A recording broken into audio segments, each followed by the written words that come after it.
Shabbat Shalom. Today we're going to look at the mystery of the third day. Perhaps you have read about this term, this sentence, this terminology of the third day in the Bible, but it is a message in itself, and we'll find out what it is. It has to do with the text of today, so we'll be on our way reading this and understanding the term starts third day, of course, with the creation story in the beginning of the Bible, where it talks about the one day. It doesn't say first day, but one day, Yom Echad, and then it goes on to the second day and the third day, and so forth till Yom Shabbat, the Shabbat day. And this third day was an interesting day, this description, because on it God twice says that what he is looking at is good. And of course, literally, this means that what he's looking at itself, look at the text and you'll find it out, is good. But in context and in repetition, you find out that there was more going on, and there was a promise inside this first mentioning of the third day. But let's start with the reading of the text. We're going to read from the book of Exodus, where we're reading in for the next weeks, and we're talking about chapter 13, verse 17 through 17, verse 16, and we're going to read from verse 10 through 14 of chapter 14. When Pharaoh drew near, the children of Israel lifted up their eyes, and behold, the Egyptians were marching after them, and they were very afraid. The Israelites, the children of Israel, cried out to the Lord. They said to Moses, "Because there were no graves in Egypt, have you taken us away to die in the wilderness? Why have you treated us this way, to bring us out of Egypt? Isn't this the word that we spoke to you in Egypt, saying, 'Leave us alone, that we may serve the Egyptians'? For it were better for us to serve the Egyptians than that we should die in the wilderness." Moses answered, he said to the people, "Don't be afraid. Stand still and see the salvation of the Lord, which he will work out for you today. For the Egyptians whom you have seen today, you will never see them again. The Lord will fight for you, and you shall be still." Interesting that in this text you are allowed to be afraid. There is some kind of a fairy tale in believers' land that we should not be afraid. Well, we should. Israel was afraid, and they had reasons to be afraid. And Moses said, "I understand you're being afraid. I know a little bit more, and I will inform you about the situation. It will come out well. But so be aware of your being afraid, because you can work on it," which is an interesting way of healing from being afraid if you suffer from that in your life. The being afraid is not wrong, but it's good to realize that there is a way out. Israel is on its way to the promised land, going back home. The Eternal One led his people, liberated, and took his people as his own. We read this 2 weeks ago, 2 Shabbats ago, in the Parashat Va'era. Then there is a step in this whole liberation process, this healing process. Then the next step is that he will meet his people in a very personal way. And you can see that this whole situation is prepared for very well. So the meeting should take place in the best location possible. Next week, in Parashat Jethro in English, we will see this. We will see this happening on the mountain of Horeb in American, in English, should I say, in the desert. And that is where he will lead his people Israel. In the healing process, there is no soft touch. And this is interesting because you would expect that when Israel is taken away, led away out of the land of Egypt, that there would be some kind of a wellness hotel somewhere where they could stay and be in quarantine and well taken care of. No way. They are thrown into the desert, and good luck. Not only good luck, there's also miracles, and there is God standing by and assisting, but it's not a soft touch. And I think it's very important to see this, because this is the best method in healing. It would bring Israel in a sort of a victim role if it had been a soft touch. Israel shows bouts of being a victim, and they were. But there is one thing, it's one thing to be a victim, and it's another thing to climb out of it. We left Egypt in order to die here, that kind of a thing. So purpose of the healing process is to learn to trust God totally. In order to receive a deep healing deep inside you, deep inside Israel, they had to go into the desert. Life in Egypt gave a certain certainty, but it was not the real certainty, it was fake. Now Israel had to go through a process of getting disoriented.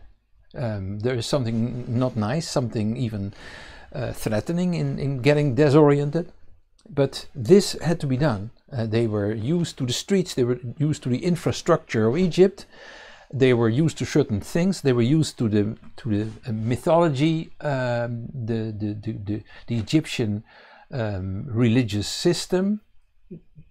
All this, getting used to all these things had to be broken. A disorientation had to take place. Desert is good for it.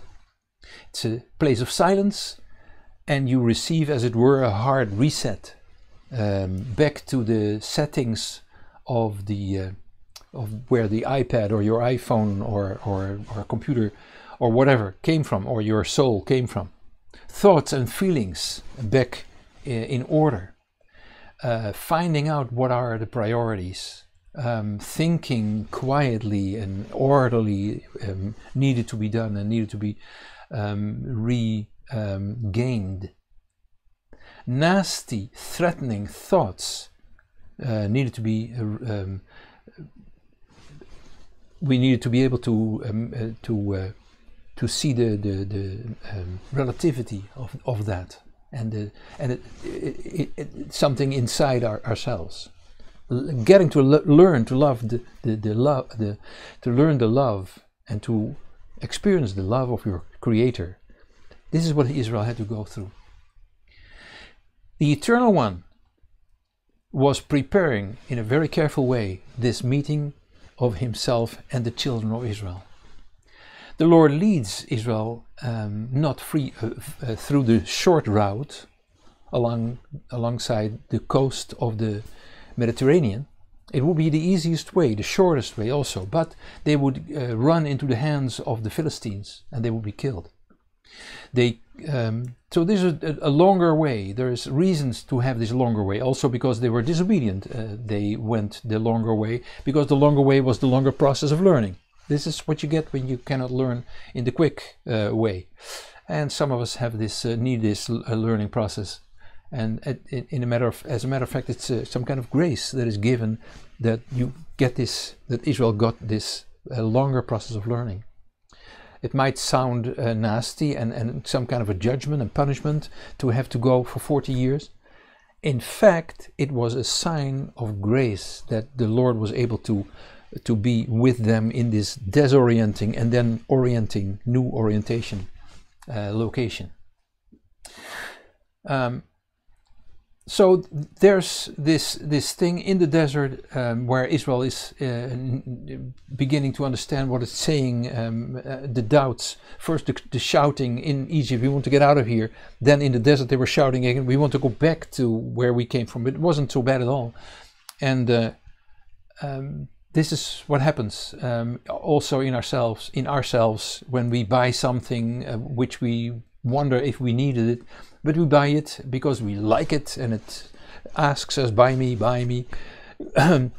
there is always the doubts in some of us more than in others of us, other people, but there are these thoughts of the doubts of the cost of the product and the advantage of the product. There is the perhaps even the guilt feeling that you weren't worth this beautiful piece of possession. So there was this need in order to get to the promised land as soon as possible, going back home. There was the pressure to get away from Egypt as soon as possible. But there was also the problems of finding water, and it brought feelings of panic. Not finding any food, same thing. A meeting with the armed Philistines in what is now called Gaza, Asa in Hebrew, people that tried to kill Israel several times, was also a reason to hesitate and perhaps to want to go back. So this is the trouble that Israel was facing, and we have our own trouble facing in ourselves. So my phone is making noise, so I'm sorry for that. So the Lord is making a detour in order to not face and meet the Philistines.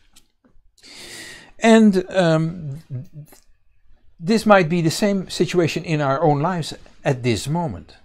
You are on a difficult road, heavy circumstances, loneliness, not very nice, nasty, a desert.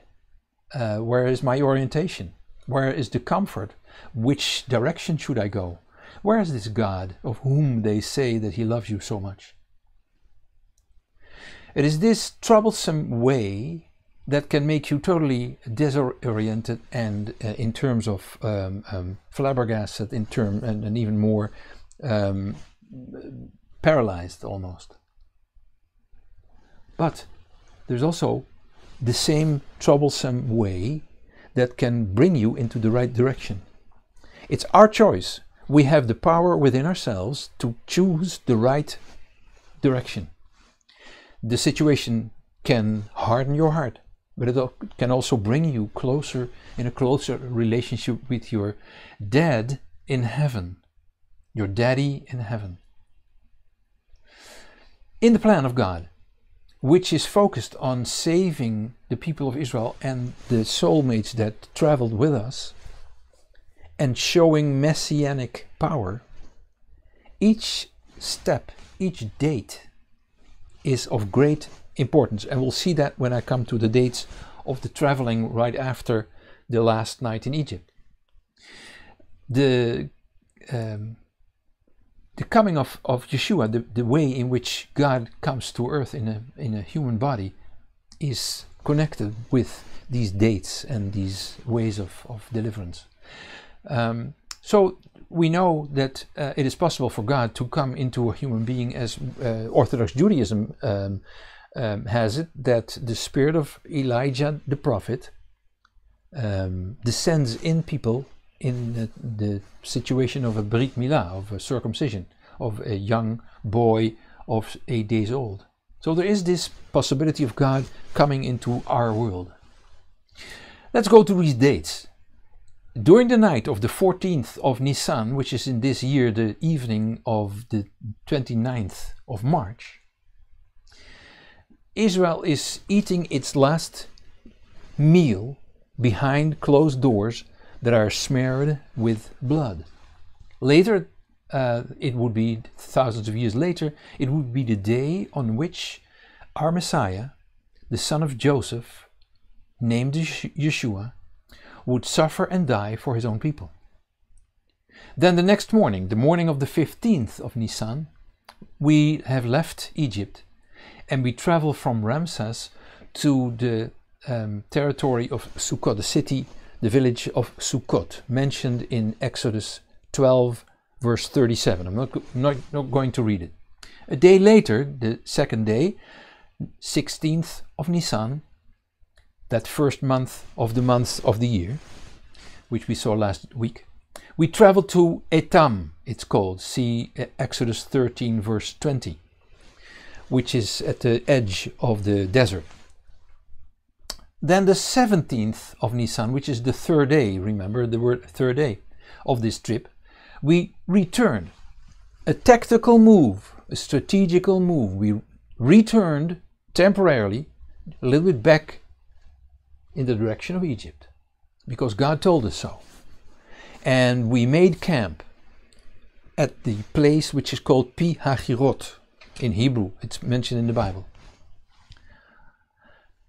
That same date of 17 Nisan, the third day, would become the day later on, thousands of years later, where Messiah, Yeshua, would be raised from the dead in order to fulfill this first part of what Ezekiel has said in his wise words in chapter 37, verse 13 and 14. It will come on the screen and I'll read it to you.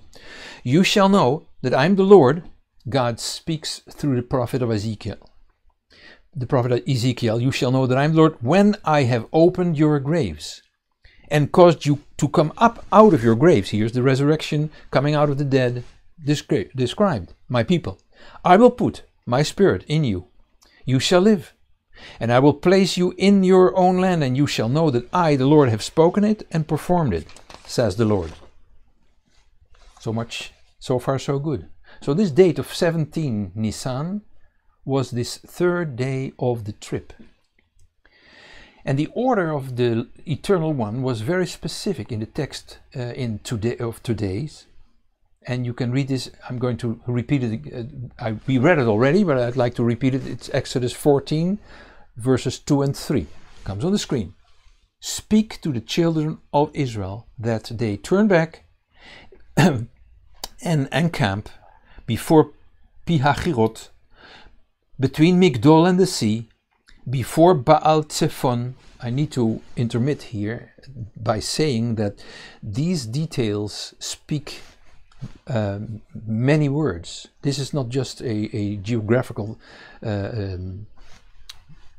significance. There's more going on here by so many details.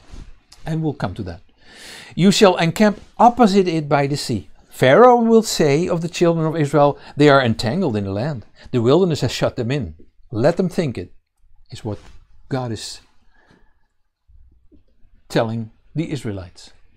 What does the word Pi Hachirot mean? Literally, it means the mouth, the open mouth.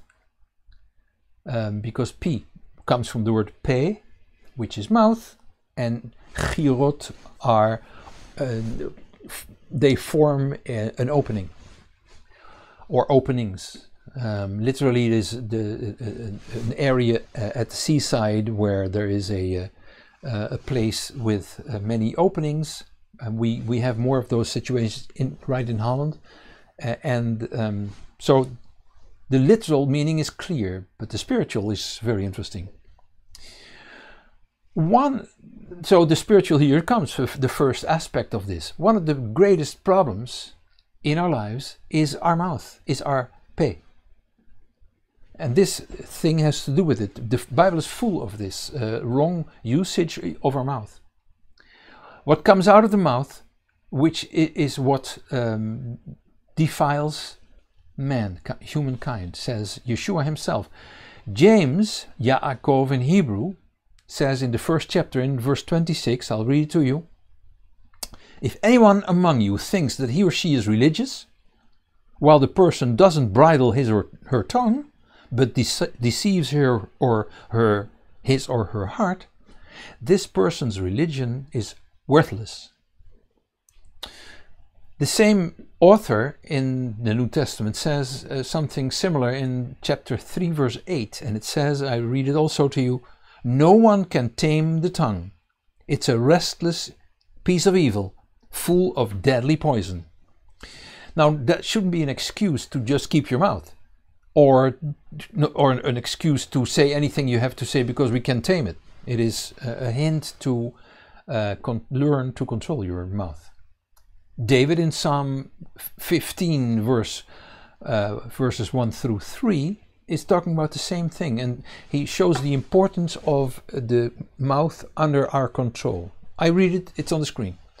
A psalm by David.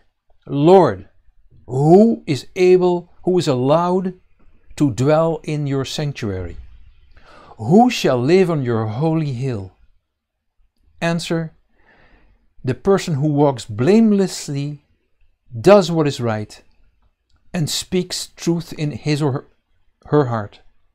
He who doesn't slander with her or his tongue, nor does evil to his or her friend, nor casts slurs against his or her fellow men. So this is the word pehachirot. It is a word that says, Israel, mind your mouth. There is something that is next to it, and it says you should encamp opposite this Baal Zephon. In Hebrew, Lifnei Baal Zephon. What does that mean? Lifnei means opposite, facing, confrontation. Baal is the word for master. In older Hebrew, in the streets of Israel, it means husband. But younger Israelites don't like the word Baal in that connection, and they say connotation. They say, I don't like it to be called Baal, or to call my husband my master. But Baal is also has also the meaning of bondage within people. The bondage of Zephon. What is Zephon?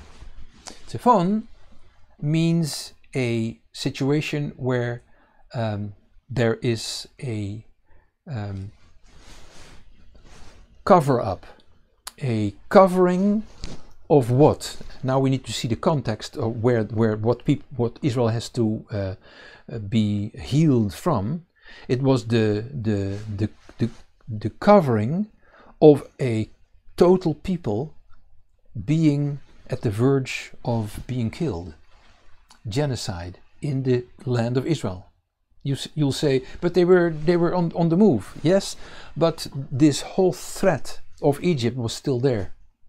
It is when you live in a country like this, of Egypt, for hundreds of years, it gets into the genes. It's getting into the soul of the people, and it needs to get out of there.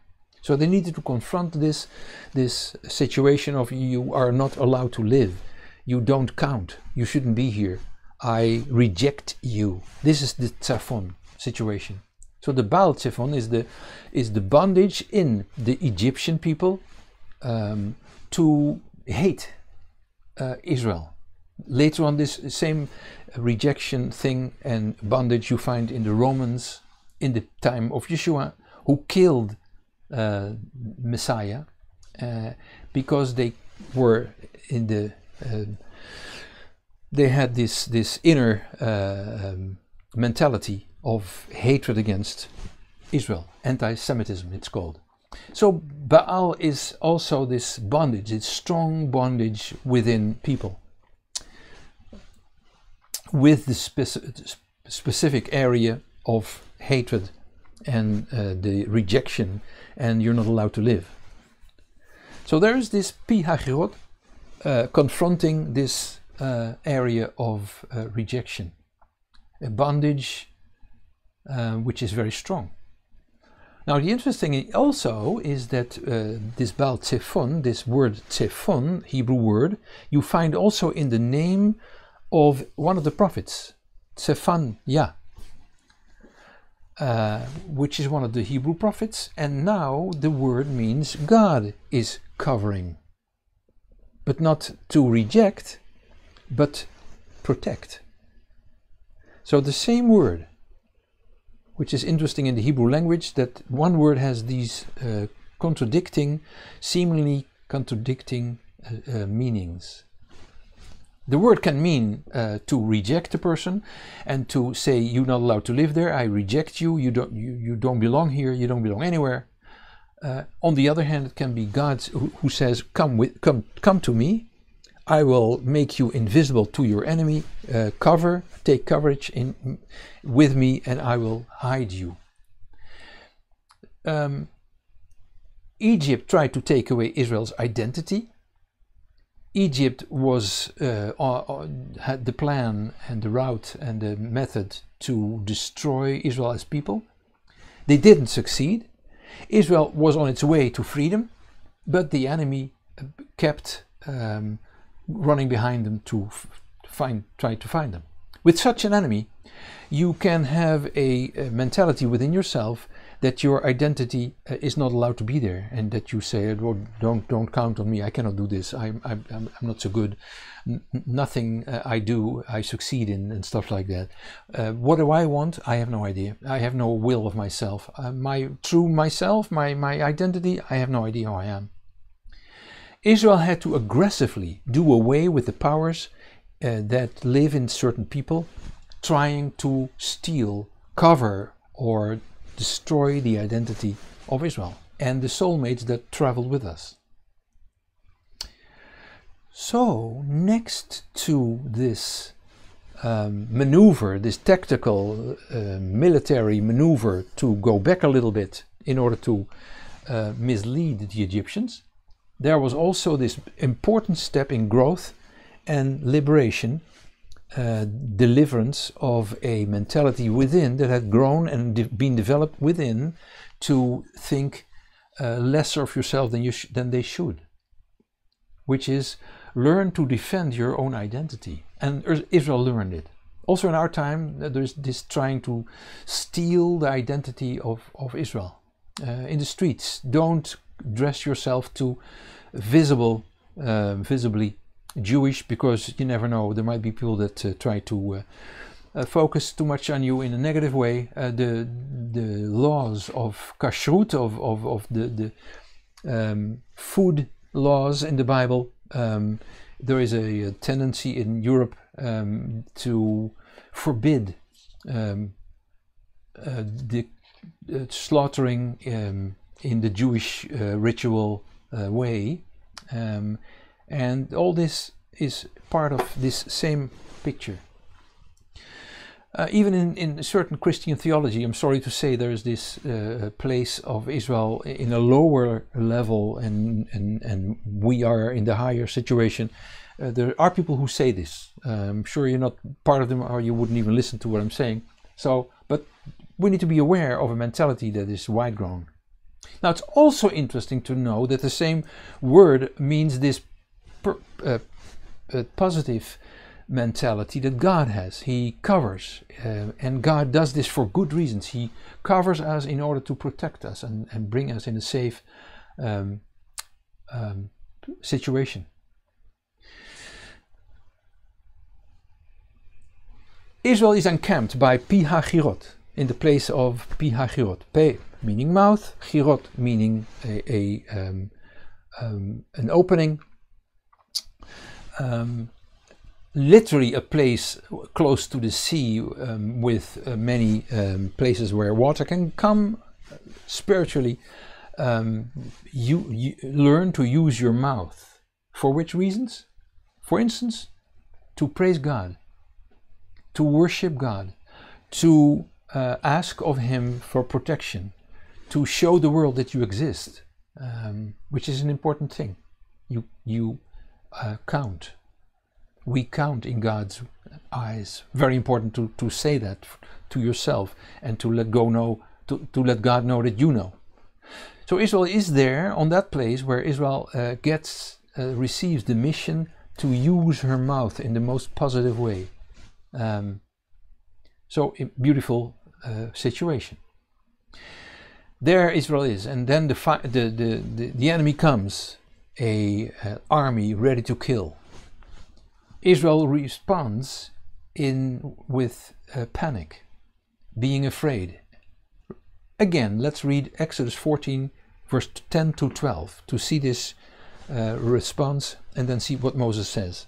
When Pharaoh drew near, the children of Israel lifted up their eyes, and behold, the Egyptians were marching after them, and they were very afraid. The children of Israel cried out to the Lord. They said, there were no graves in Egypt. Did you have to take us away to die in the wilderness? Why have you treated us this way? To bring us out of Egypt? Isn't this the word which we spoke to you in Egypt, saying, leave us alone, that we may serve the Egyptians? For it were better for us to serve the Egyptians than that we should die in the wilderness. And then the response Moses gives, chapter 14, verse 13. Moses said to the people, "Don't be afraid. Stand still and see the salvation of the Lord, which he will work for you today. For the Egyptians whom you have sent today,"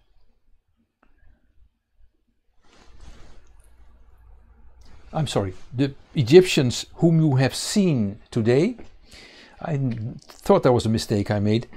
The Egyptians whom you have seen today, you will never see again.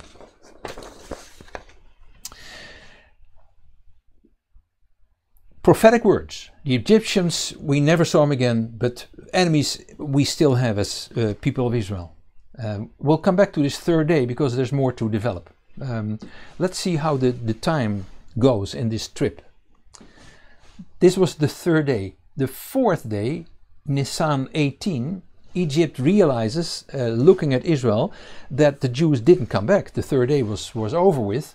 They would come back after their 3-day trip, but they didn't.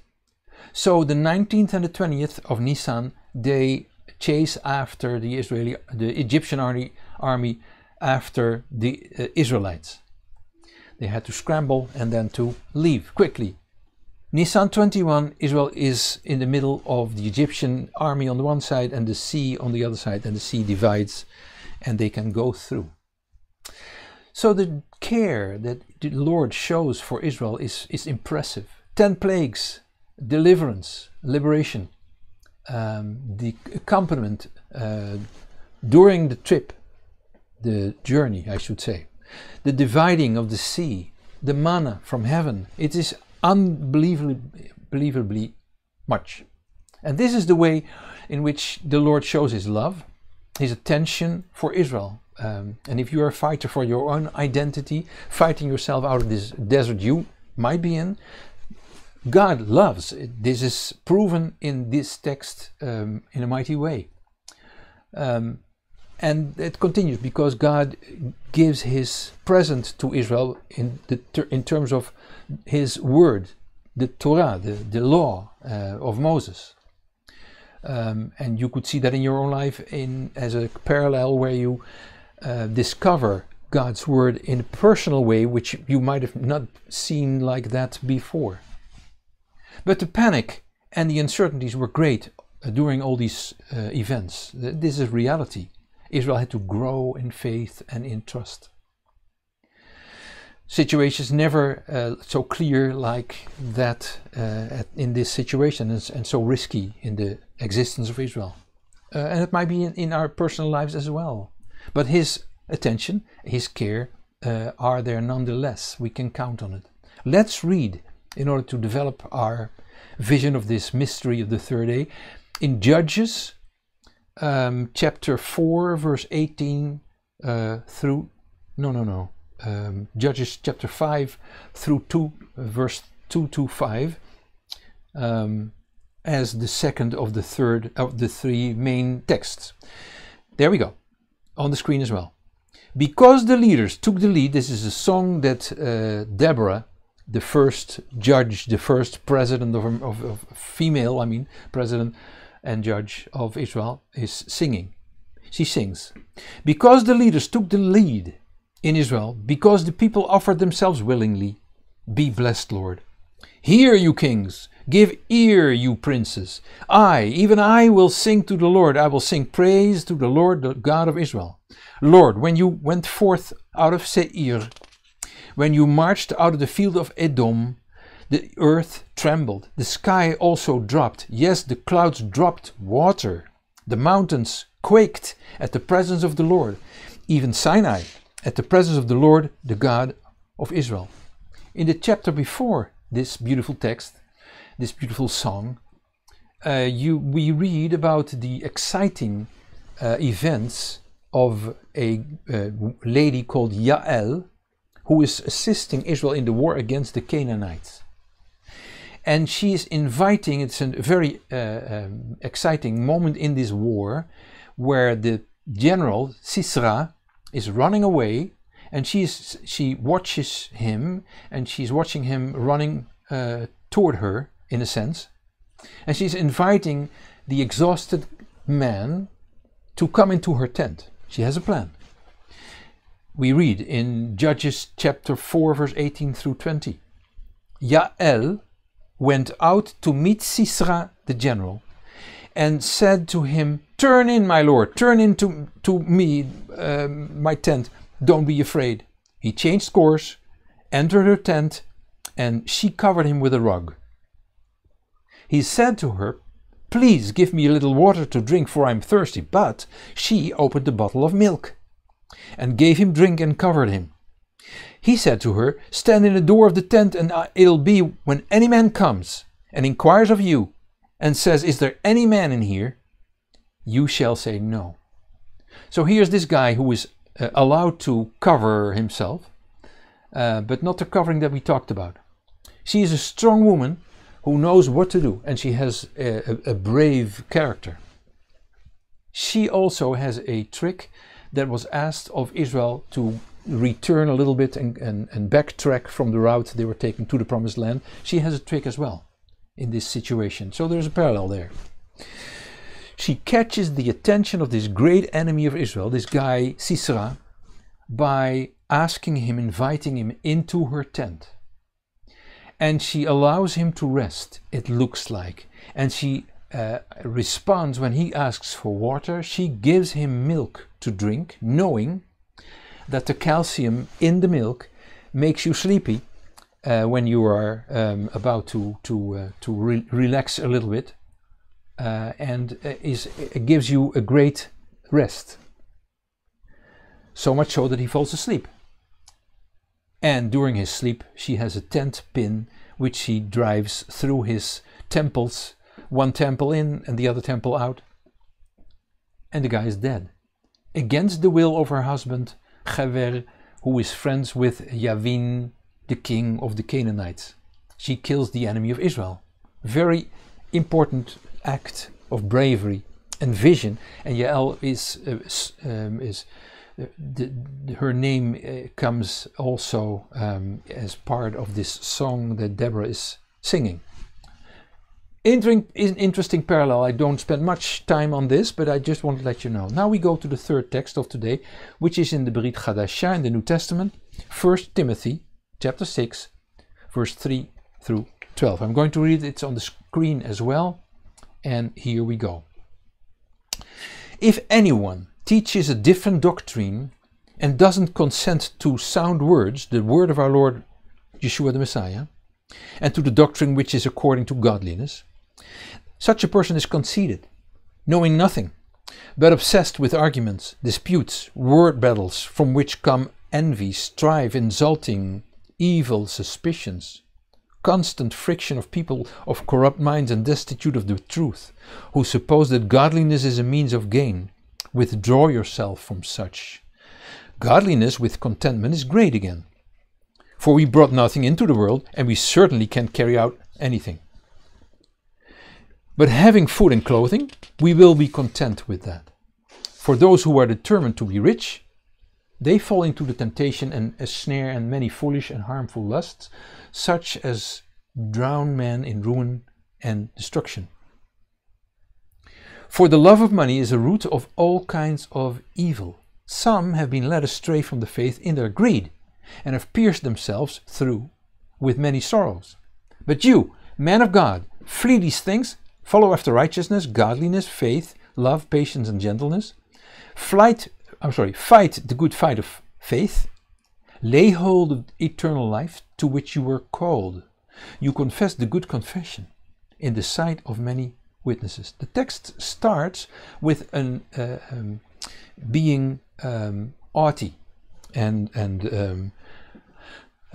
proud, in the bad pride that we can have. And the example this text gives is the example of the urge to have money and possession, and being focused on that tries to give function for that person as a security blanket, to be independent.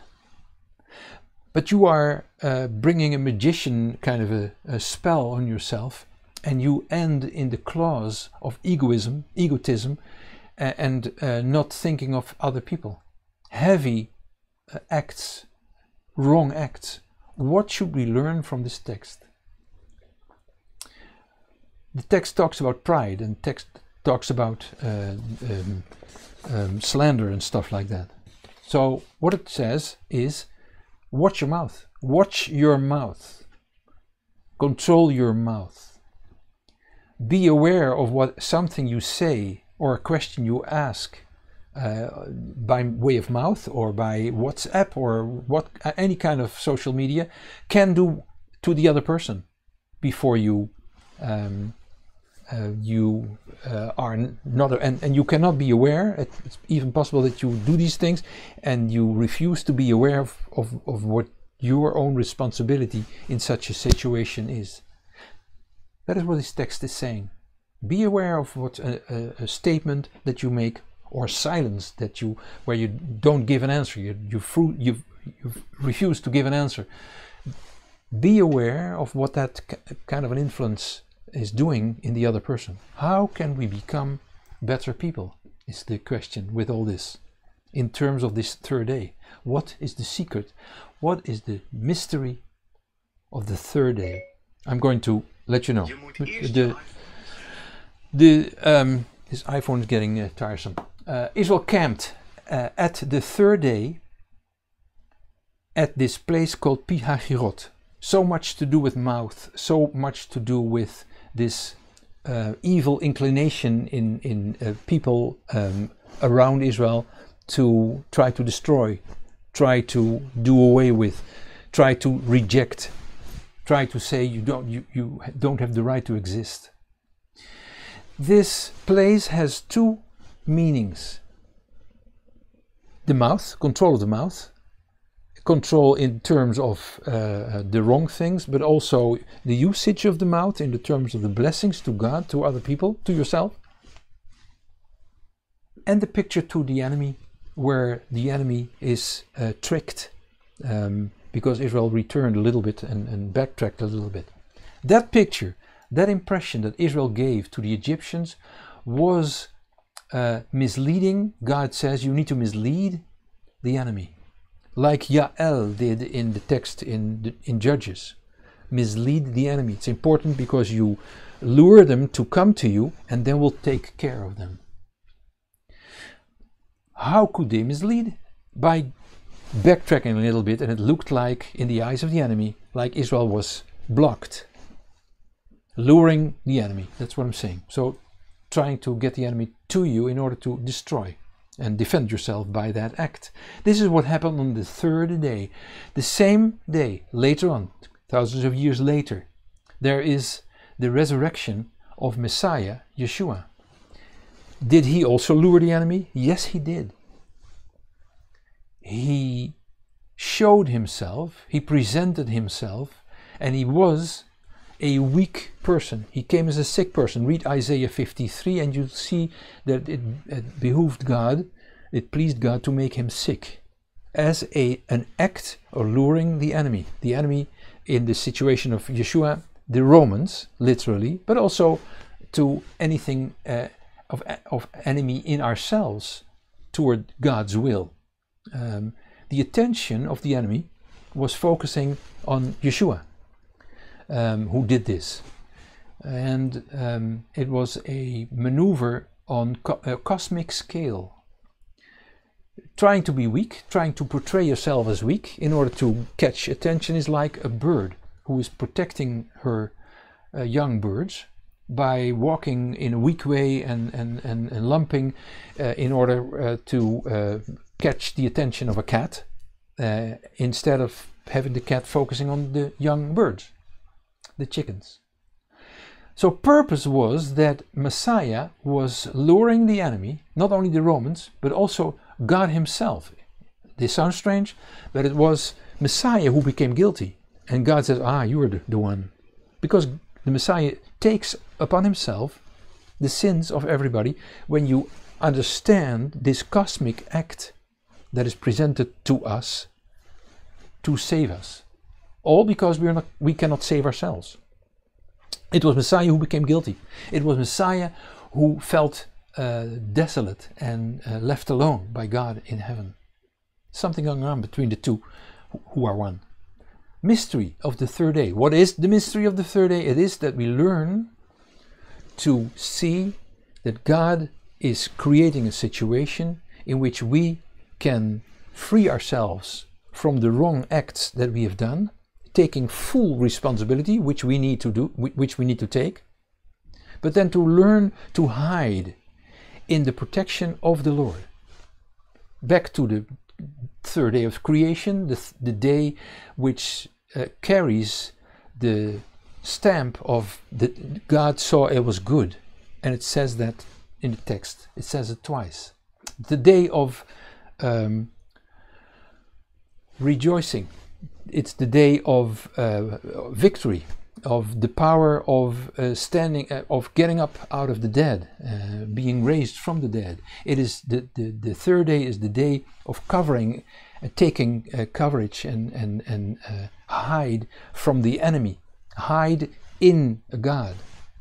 Psalms 91 is describing this in a beautiful way, so I advise you, after this study, it's almost over, to read Psalms 91 and to say, yes, I want to take cover in my God. This is where the third day principle comes from, the act of the Messiah, misleading the enemy, Yael, who did the same, Israel, who was being asked by God to also lure the enemy. The third day has to do with having victory over the enemy and becoming a better person in the process. The day of victory, the day of resurrection, the day of coverage, who takes refuge in Messiah, at his breast, like the breast shield of the high priest with the 12 tribes in the temple, who takes, it's Psalms 91, who takes this kind of coverage, will spend the night in the shadow of the Almighty One. Not in the spotlights, but in the shadow. Not guilty anymore for judgment. But you have to be quiet, and you need to dance on the steps of the as weak person looking Messiah, who sticks out his neck for you and for me and stretches out his arms. When God created the world, it was on the third day that he said the day was good, and I think that that was a prophetic statement. It's not only that he says it's good for what he saw there literally. Israel took it that way, and it's the day, the third day of the week is the day of weddings. It's logical to think that the good stamp on the third day is something special when it is presented to us like that.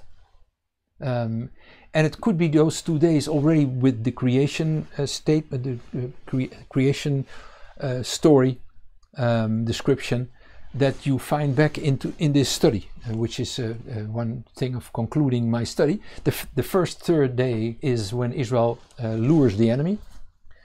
That's the first third day in the text we read today. And the second third day is when Messiah, Yeshua, lures the enemy and had victory over them. So we need to know that this victory is already taken care of. Trust yourself to God, the God of Israel, who is used to fight the enemy and have victory. And this is what we need. You don't have to fight yourself. Take cover in God. Trust him like you trust your dentist when you open your mouth, and let the specialist do the operation. He loves you, I mean not your dentist, but God. He gives you a heart of flesh. He allows you to have victory when we take cover with him. I want to end by reading a text by the Prophet Hosea, chapter 6, verse 1 and 2. It comes on the screen, and see how this text in a few words is describing this process that you might go through with a very hopeful ending. There we go. Come, let us return to the Lord. He has torn us to pieces, but he will heal us. He has injured us, but he will bind up our wounds. You'll say, no, it was not the Lord, it was someone else. True. But like Joseph is saying in Egypt to his brothers, it wasn't you who did this, it was God who meant for me to be here. So that's why it says it. He has torn us to pieces, but he will heal us. He has injured us, but he will bind up our wounds. After 2 days, he will revive us. On the 3rd day, he will raise us up. May this bless you. May you be healed. May you be sound and healthy in this time of COVID-19. Shabbat Shalom. And we'll see each other. Or at least you'll see me. There might be a day that we'll see each other face to face, but for now it's this way.